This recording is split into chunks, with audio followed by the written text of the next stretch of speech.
Chief justice Umar Ata Bandial supreme court के 28वें chief justice की हैसियत से रिटायर हो गए।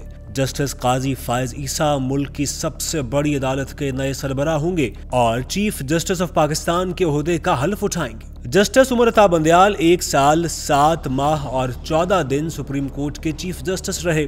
सुप्रीम कोर्ट के चीफ जस्टिस में से बेशतर जजेस अपनी मुद्दत मुलाजमत के दौरान अपने ही कुछ मुतनाज़ा फैसलों, अदलिया के मजमूई किरदार और इल्तवा में पड़े मुकदमात के सबब बार एसोसिएशंस, सियासी जमातों, सहाफ़ियों समेत मुख्तलिफ मकतबा फ़िक्र के अफराद की जानिब से तनकीद की जद में रहे हैं। चीफ जस्टिस उमर अता बंदयाल भी उन्हीं जजेस में से एक हैं। उनको मुख्तलिफ फैसलों के बायस सियासी जमातों की जानिब से तनकीद का सामना करना पड़ा। साथ ही साथ अदालत उज़्मा के अंदर साथी जजों की जानिब से भी कई मामलात पर मुखालफत का सामना करना पड़ा।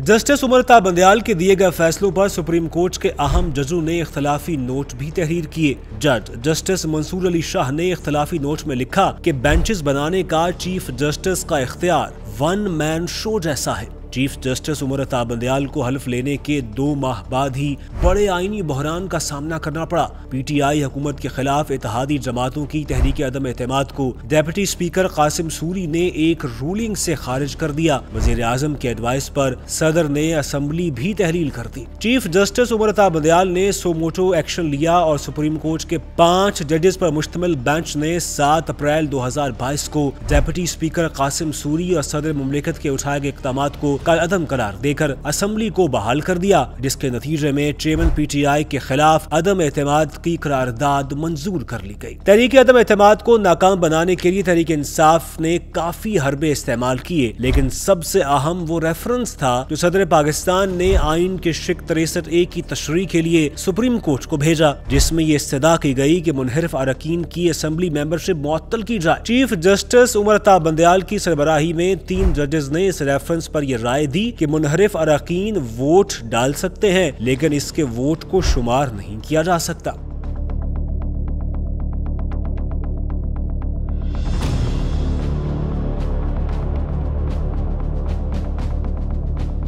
पंजाब में उस्मान बुज़दार के बाद हमजा शहबाज वजीर आला बने तो मामला सुप्रीम कोर्ट में आ गया। आइन के आर्टिकल 63A की नई तशरीह के फैसले से इत्तेहादी जमातों को पंजाब हुकूमत खोना पड़ी और वजारत आला की कुर्सी परवेज इलाही के पास चली गई, जिसके बाद उमर अता बंदयाल नून लीग, पीपल्स पार्टी और दीगर जमातों के निशाने पर आ गए। चीफ जस्टिस उमर अता बंदयाल के दौर की सबसे मुतनाज़ा चीज उनका 3 रुकनी बेंच था। बेंच में उनके साथ जस्टिस एजाजुल एहसन और जस्टिस मुनीब अख्तर शामिल रहे। इस बेंच ने मुल्की सियासत और हुकूमत के बारे में कई अहम फैसले किए। बेंच की तश्कील पर मुतअद्दिद बार एतराज़ात भी उठाए गए। पंजाब असम्बली की तहलील के बाद इसी 3 रुकनी बेंच ने पहले 30 अप्रैल और इलेक्शन कमीशन की अपील के बाद 14 मई को इंतखाबात का हुक्म जारी किया, ताहम इस पर अमल दरामद न हो सका। चीफ जस्टिस ने पार्लियामेंट के मंजूर करदा रिव्यू एंड जजमेंट एक्ट को भी अपने साथी जजों के इत्तेफाक से कल अदम करार दे दिया। इस एक्ट में अज खुद नोटिस के मुतासर फरीकैन को एक नजरसानी का हक दिया गया था, लेकिन चीफ जस्टिस और साथी जजेस ने इस कानून को आइन से मुतसादम करार देकर कल अदम करार दे दिया। रवां साल अप्रैल में कुछ ऑडियो सोशल मीडिया पर वायरल हुई, जिनमें से एक ऑडियो मुबैना तौर पर चीफ जस्टिस उमर अता बंदयाल की सास से मुतल्लिक भी थी और इसमें जस्टिस मुनीब अख्तर का नाम भी लिया जा रहा था। इसी तरह एक ऑडियो मुबैना तौर पर साबिक वज़ीर आला पंजाब चौधरी परवेज इलाही की थी, जिसमें मुबैना तौर पर जस्टिस मुज़ाहिर अली अकबर नकवी के बारे में गुफ्तगू की गई थी। साबिक पीडीएम हुकूमत ने इन ऑडियोज की तहकीकात के लिए जस्टिस काजी फायज ईसा की सरबराही में एक कमीशन कायम किया। 26 मई 2022 को चीफ जस्टिस उमर अता बंदयाल ने ऑडियो लीक्स पर जस्टिस काजी फायज ईसा की सरबराही में कायम कमीशन को काम करने से रोक दिया। 9 मई 2023 को चेयरमैन पीटीआई को इस्लामाबाद हाई कोर्ट के अहाते से अलकादे ट्रस्ट केस में गिरफ्तार किया गया। गिरफ्तारी के तरीकाकार पर chief justice Islamabad high court ने एक्शन लिया। आईजी और सेक्रेटरी दाखिला को नोटिस जारी किए, लेकिन इस गिरफ्तारी को कानूनी करार दे दिया गया। चीफ जस्टिस उमर अता बंदयाल ने 11 मई को तहरीक इंसाफ के गिरफ्तार सरबराह को पेश करने का हुक्म दिया। चेयरमैन पीटीआई की आमद पर चीफ जस्टिस उमर अता बंदयाल ने उन्हें गुड टू सी यू कहकर खुशामदीद कहा, जिस पर उन्हें कड़ी तनकीद का सामना करना पड़ा। उन्होंने कई मरतबा इसकी वजाहत भी की, ताहम वजाहतें इस तासर को जायल न कर सकी कि चीफ जस्टिस एक सियासी जमात के सरबराह से हमदर्दी रखते हैं। चीफ जस्टिस उमर अता बंदयाल का पूरा दौर सियासी लड़ाइयों का दौर रहा। चीफ जस्टिस की जानिब से जस्टिस काजी फायज ईसा समेत सीनियर तरीन जजेस को नजरअंदाज किया जाना भी मौजूए गुफ्तगू रहा। अदलिया के अंदर जजेस की तकसीम को भी खत्म करने की कोई संजीदा कोशिश नहीं की गई और जाते जाते एक और अहम केस का फैसला भी सुना दिया। इस फैसले से जेरे अताब आने वाले अफराद ने शदीद तनकीद का निशाना बनाया। नैब कानून में तरमीम के खिलाफ PTI की दरखास्त भी चीफ जस्टिस उमर अता बंदयाल की सरबराही में 3 रुकनी बेंच ने की। सुप्रीम कोर्ट ने नैब तरामीम कलअदम करार देते हुए अवामी ओहदों पर बैठे तमाम अफराद के केसेस बहाल कर दिए। इस मुकदमे में विफाकी हुकूमत और बेंच में शामिल जस्टिस मंसूर अली शाह ने भी फुल कोर्ट बनाने का मुतालबा किया, जिसको चीफ जस्टिस ने मंजूर नहीं किया। इस फैसले से उन तमाम लोगों के केसेस फिर से खुल गए जिन्होंने नैब कवानीन में तरामीम से अपने केसेस